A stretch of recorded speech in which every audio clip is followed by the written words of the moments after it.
In the morning, I took custody of another rental car and set off on the penultimate of my Australian quests.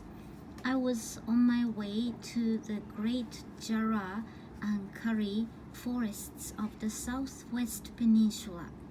If that sounds a trifle dull, then bear with me please, for these are exceptional trees.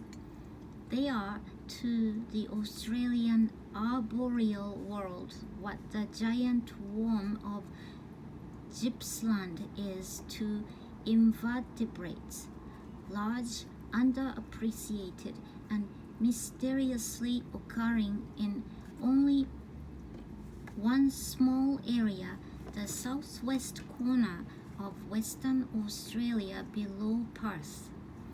Karris are Australia's sequoias. They attain heights of over 250 feet, but it is their amazing girth. They can be up to 50 feet around and scarcely taper on their climb to their distant crowns. That gives them their majesty. Think of that mightiest, most graceful sycamore you have ever seen, then triple it in every dimension and you have pretty well got a Karri. The dominant species of the region, however, is the handsome and noble Jarrah, slightly less massive than the Karri, but still enormous and arresting. It is something of a miracle that Jarrahs are left at all, for it is just about the unluckiest tree alive. The specialization that allowed it to flourish in the first place was also its tragic undoing, for Jarrah has the poor luck to thrive in soils rich in bauxite, and bauxite is a very valuable mineral. In 1950s, mining companies discovered the connection and came almost simultaneously to the exhilarating realization that they could knock down and sell the Jarrah for quite a lot of money, then dig out all that gorgeously commercial bauxite underneath, thus getting 2 lots of income from one plot of land. Life doesn't get much better than that, so long, of course, as your conscience can bear the thought of removing large stands of prime forest of a type that occurs nowhere else and replacing them with large, unsightly gashes. Mining engineers, these people are so ingenious, got around this problem by having no conscience at all. Brilliant. In this, they were long aided by their colleagues in the forestry industry.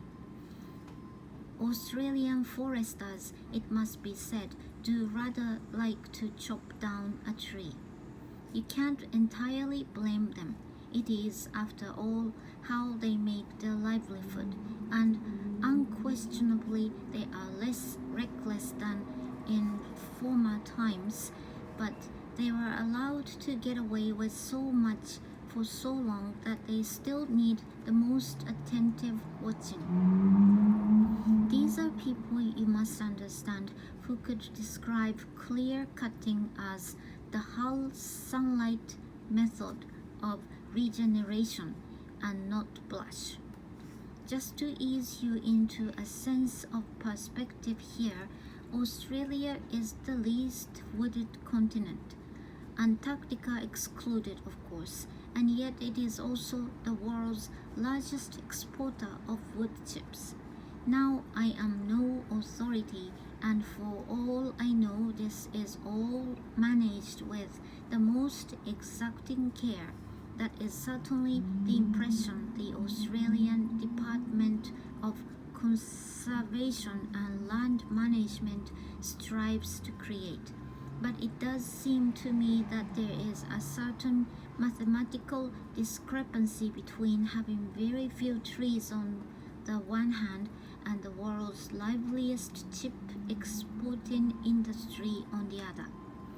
Anyway, there is much less Jarrah forest than there once was, and even a good deal less of the rare and clearly irreplaceable Curry forests. According to William J. Lyons, between 1976 and 1993, Australia lost a quarter of its Curry forests to wood chipping. I repeat, these people need watching. Even without its singular forests, the southwest corner of Australia would be an area of interest. Stretching for about 180 miles from Cape Naturaliste on the Indian Ocean to Cape Nob on the Southern Ocean, it is another of those unexpected intrusions of comparative lushness that occur in Australia from time to time. It's rather like the Barossa Valley of South Australia, but so obscure and unassuming that it doesn't even have a name. Nearly everywhere you go in Australia, you're provided with a handy label to fix your bearings. Sunshine Coast, Northern Tropics, Mornington Peninsula, Atherton Tablelands, but the zippiest appellation I saw for this region was the southern corner of Western Australia. I think they need to work on that a little. However, of the land itself and the seas beyond, no improvements are necessary. Perhaps it was because my Australian adventure was nearly at an end and I was feeling consequently affectionate, or maybe because I had spent so much of the previous couple of weeks at large in arid landscapes, or perhaps simply because I knew almost nothing of the area. Hardly anyone outside Western Australia does, and thus had no expectations to disappoint, but I was charmed at once. It was as if it had been assembled from the most pleasant, least showy parts of Europe and North America, lowland Scotland, the Meuse Valley of Belgium, Michigan's Upper Peninsula, Wisconsin's Dairyland, Shropshire or Herefordshire or in England. Nice parts of the world, but nothing you would normally travel vast distances to savor. This wasn't a world-class landscape, but it was an engagingly snug and wholesome one. I dubbed it and offer it here for free pending the invention of something better, the Pleasant Peninsula, where everything is rather nice.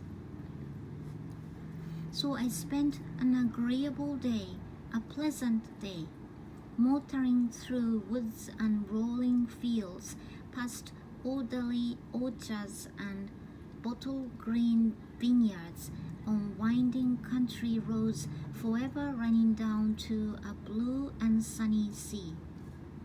It was a blessed little realm. I stopped often in the country towns, Donnybrook, Bridgetown, Busselton, Margaret River, to sit with a cup of coffee or browse through stacks of second-hand books, or to take a walk along a wooden pier or Dooney foreshore. I stayed the night in Manjimup on the edge of the southern woodlands and in the morning rose early and refreshed and set off without delay in the direction of Shannon and Mount Frankland National Parks. Within minutes I was in cool, green forests of erect and stately grandeur. This was very promising indeed. I was headed for a place called the Valley of the Giants, to a recently developed tourist attraction that I had been told not to miss. It's called the Treetop Walk, and as the name suggests, it is an elevated walkway that wanders through the canopy of a grove of tingle trees, yet another of the rare outsized species of eucalypts unique to the region. I had assumed it was essentially a gimmick, but in fact I discovered that tingle trees, for all their immensity, are quite delicate and reliant on the few nutrients to be found in the soil at their bases, and that the constant trampling of visitors' feet was interfering with the breakdown of organic matter, imperiling their well-being. The Treetop Walk thus not only provided visitors with a novel diversion and an unusual perspective, but also kept them conveniently out of harm's way. The Treetop Walk stands a mile or two into coastal forest near the small town of Walpole. I arrived at opening time, but already the parking lot was crowded and filling fast. A lot of people were gathered by the entrance and milling around in the little shop. The whole thing is run by the Department of Conservation and Land Management, and like the desert park at Alice Springs, was an impressive example of a government department doing something innovative and doing it extremely well. We could do with these people back in the known world. Well, all I can say is that the Treetop Walk deserves to be world famous. It consists of a series of cantilevered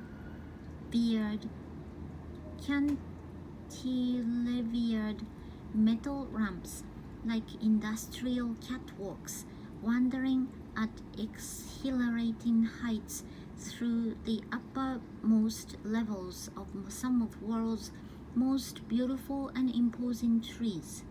The Treetop Walk is an impressive erection. It runs for almost 2,000 feet and at its highest point stands 120 feet above the ground, and a goodly height, believe me, when you are peering over the edge of a waist-high railing. Since the walkway surface is an open grid that lets you look straight down, indeed more or less compels you to, there is a certain element of rackishness and daring in proceeding along it. I loved it. There are larger trees than the tingle. Even the ashes of eastern Australia grows a little higher, and doubtless there are more beautiful trees than the tingle, but I cannot believe that there are any trees in the world that are both. Redwoods may reach giddier heights, but their canopy is nothing, like a broom handle with nails hammered into it. Tingles, because they are broad-leaved, spread out with luxuriant profusion, makes all the difference. You simply won't find a better tree. I went around twice, charmed and appreciative. It wasn't until I was halfway around the second time that I realized that Actually, it was quite crowded, and that, like everyone else, I was sharing the experience with those around me, pointing out things to strangers and in turn allowing them to point things out to me. I am seldom drawn to strange children, but I found myself now talking to two young boys, bright young brothers, about 10 and 12, on vacation from Melbourne with their parents, trying to decide between us whether there were koalas in Western Australia and whether we might therefore spy any up here in the treetops. Then their father joined us and we discussed it with him. Then the mother came along and took one look at me. "You know you're awfully sunburned," she said with concern and offered me some cream from her bag. I declined but was touched nonetheless. It was oddly heartwarming to realize that we were all having this experience together, sharing our observations and pharmaceutical products. It reminded me very much of my stroll through the parks of Adelaide in Australia Day, when hundreds of people seemed to be effectively were picnicking together. This had that same spirit of shared undertaking. In the most interesting and elemental anthropological sense, this was a social occasion. Even then, it didn't quite register with me how important a component this is in Australian life until I descended to ground level and strolled through an area called the Ancient Empire. This consisted of a protective boardwalk path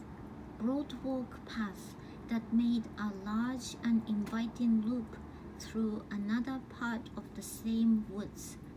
It was in its way nearly as diverting as the treetop walk, to stand at the foot of a circle of tingle trees, head craned to take in their impossible remote heights, is an experience almost as dizzying as wandering on foot through the leafy canopy. But because the boardwalk wasn't noble and lofty, no one came here.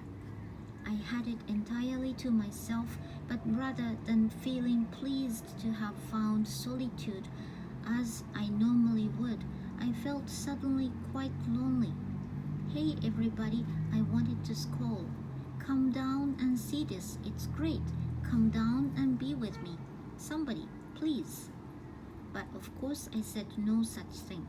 Instead, I had a long and respectful look around. It struck me in a moment's idle thinking that this forest was quite an apt metaphor for Australia. It was to the arboreal world that Charles Kingsford Smith was to aviation, or the Aborigines were to prehistory, unaccountably overlooked. It seemed amazing to me in any case that there could exist in this one confined area some of the rarest and mightiest broad-leaved trees on earth, forming a forest of consummate and singular beauty, and hardly anyone outside Australia has even heard of them. But that is the thing about Australia, of course, that it is packed with unappreciated wonders, and with that thought in mind, I set off now for what was, in its quiet way, one of the most amazing wonders of all.